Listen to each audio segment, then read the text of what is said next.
Welcome to Symphonia Saturdays Part 1, presented by Riverside Symphonia and sponsored by Janssen and the New Jersey State Council of the Arts. I'm your host, Cullen McAuliffe, coming to you from our home city of Lambertville, New Jersey for the first in a series of mini-concerts highlighting our musicians and their stories. These concerts are created as part of our senior outreach program, which performs in senior living communities throughout the region.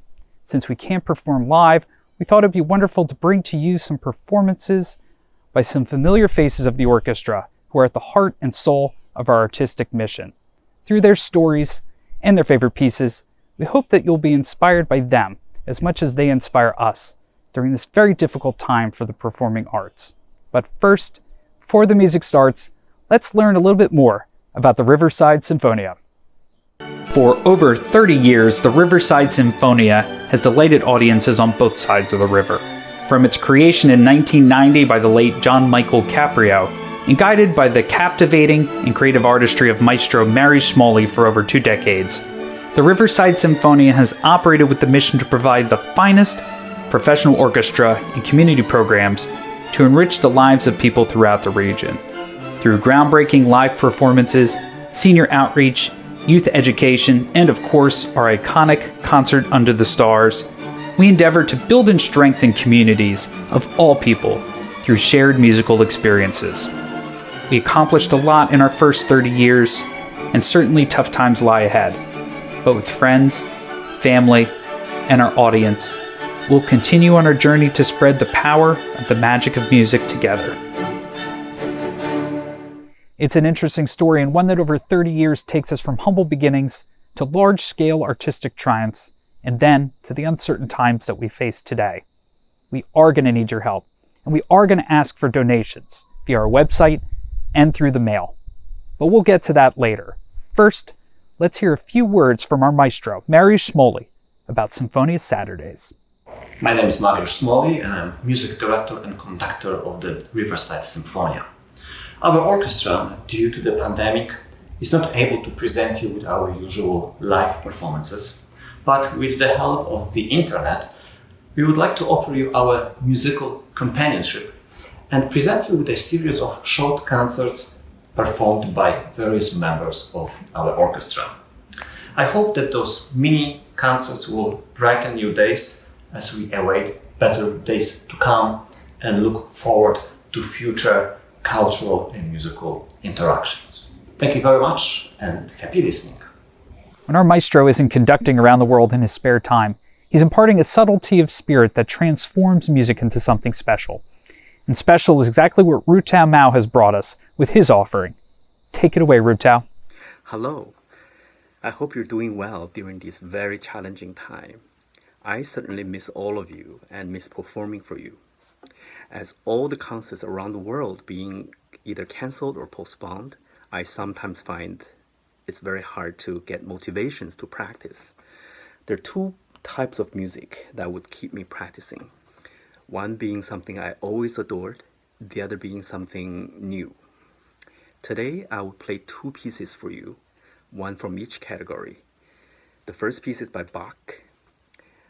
It's called Tempo di Borea, in the speed of Bourrée, which is French dance. What's special about this piece is even though it's in the minor key, it's from his B minor partita, the 4th movement. As you know, the minor key usually gives us a dark and heavy and sad mood. But this piece also is very upbeat and happy since it's a dance. Now the second piece I'll play for you is by Polish woman violinist composer Grażyna Bacewicz. The piece is called Caprice Polski, Polish Caprice. It starts with a slow, melancholy introduction and turns into a happy, upbeat, optimistic Polish dance. Both pieces have contrasting moods and feelings, which I feel appropriate to play during this particular time. Even when we are going through difficult situations, we should keep our hopes alive. I hope you enjoy these 2 pieces.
Amazing. That's the passion and artistry that Ru Tao infuses into the orchestra, and we're very lucky to have him. Up next is Chris Sumner with something equally special and certainly something very interesting.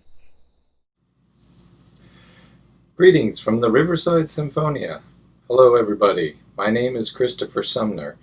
I am the principal clarinetist and personnel director for the orchestra, and I'm really excited about this venture that the administrative board and our maestro, Mario Smalley, has agreed to partake in, to be able to put together some exciting performances for you all in lieu of the performances that we're missing in our concert hall.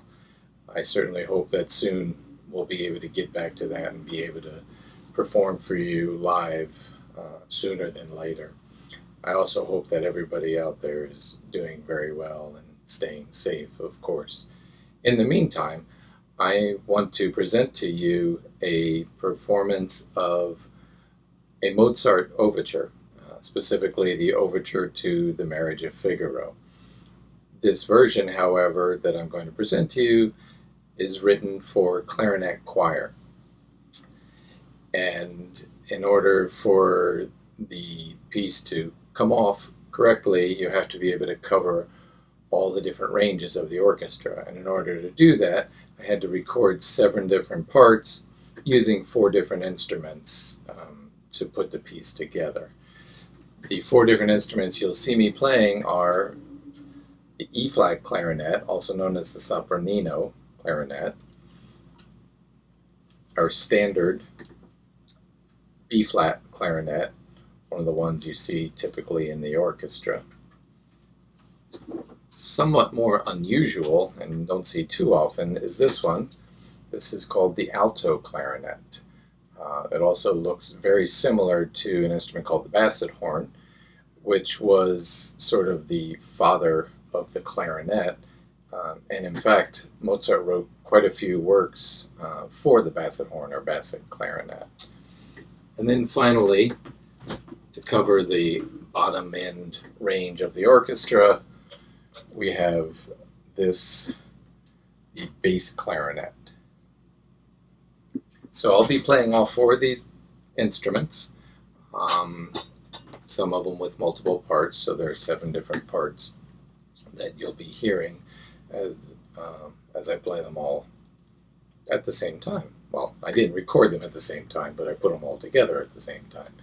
In any case, so this overture for Figaro is somewhat unusual as overtures go, and even as Mozart's overtures go, in that typically overtures will use thematic material from the opera itself in the overture to sort of introduce the music to the listener, sort of get ready for the opera.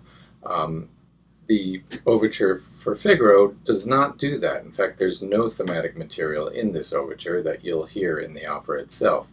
What it does do, however, is it still kind of preps the audience and gets the audience sort of warmed up and prepared for the tone of the opera. And in this case, for Figaro, the feel or the tone of this opera is very fast-paced. In fact, the entire setting of the plot is set over the course of one day. So the pace of the opera is very fast, very frenetic, as is the overture itself. So you'll notice that when I'm playing, it's very fast. There's lots of notes. It goes by quite quickly. Fingers are moving pretty fast on this one. In a way, it kind of reminds me of, for those of you that have seen the movie Amadeus, there's this scene, one of my favorite scenes, where the emperor says to Mozart something along the lines of, "There's simply too many notes." And Mozart's reply, of course, is something along the lines of, "Well, which ones would you like me to remove?" Obviously, we can't remove any of them because they all need to be there, because his music is about as close to perfection as possible. So, without further ado, I hope you will enjoy my performance of Mozart's Overture to the Marriage of Figaro. And I can't wait to see you all again live as soon as possible. Take care.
Wasn't that excellent? Chris brings that energy and virtuosity to his work as an educator, as well as a part of the Riverside Symphonia organization, where he does so much behind the scenes. To learn more about the orchestra, please visit us at riversidesymphonia.org. To be a sponsor of our programming, please email us at info@riversidesymphonia.org for more information. That's all for Symphonia Saturdays Part 1. Let me once again thank our sponsors, Janssen and the New Jersey State Council of the Arts. On behalf of the entire Riverside Symphonia organization, we hope you enjoyed your first in a series of mini concerts. Please keep an eye out for future Saturday performances to come. In the meantime, please know we're going to get to live performances as soon as we can, but we're going to need your help in order to get there. Please consider a donation to the Riverside Symphonia. And finally, stay safe, be well, and thank you for watching.